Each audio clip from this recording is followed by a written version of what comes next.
ఇంటికి పెద్ద కొడుకుగా ఐఎమ్ కన్సర్న్డ్, ఐఎమ్ వరీడ్. నాన్నగారికి నిన్న జరిగిన ఘర్షణలో ఆయనకి కొన్ని గాయాలు తగిలాయి.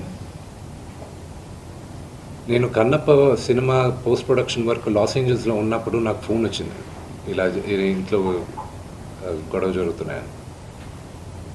అన్నీ ఆపుకొని ముందు వచ్చేసాను. For me family first. నిన్న మార్నింగ్ దిగాను. But I'm not able to understand అది ఇంత నేను లేని ఒక 3-4 రోజుల్లో how did this escalate so much అని. But I hope there is some respite at the end of it. But I also request the media, మీ అందరిని కూడా నేను నా విన్నపం ఏంటంటే, మీకు ఫ్యామిలీస్ ఉన్నాయి, మీకు ఫాదర్స్ ఉన్నారు, everybody's got their own families. I request you to have a little bit of restraint. That's my only request. And నిన్న జరిగిన సంగతి, ఒక టీవీ రిపోర్టర్ ఆయనకి గాయాలు తగలడం, ఇట్ ఈస్ రియలీ అన్ఫార్చునేట్. ఉద్దేశపూర్వకంగా ఎవరిని హర్ట్ చేయాలని లేదు. నిన్న మీరు విజువల్స్ చూస్తే, టీవీ విజువల్స్ మీరు కానీ కరెక్ట్గా చూస్తే,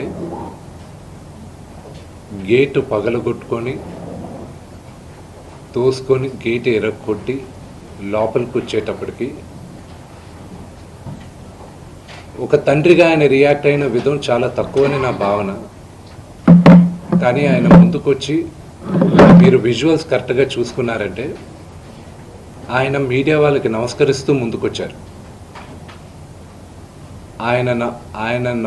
ఆయన చేతులు జోడించి నమస్కరిస్తూ ముందుకు వస్తే, ఎవరో ఒకరు ముందుకొచ్చారు, ఏదో మొహం మీద పెట్టారు, ఆ హీట్ ఆఫ్ ద మూమెంట్లో జరిగిందే కానీ ఉద్దేశపూర్వకంగా ఒక వ్యక్తిని కొట్టాలని కానీ, ఒక వ్యక్తి పైన ఆగ్రహం చూపించాలని కానీ వ్యక్తిగతంగా లేదు.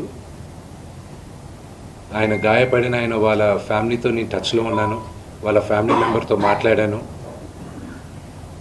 వాళ్ళకి చెప్పాల్సింది మేము చెప్పాం.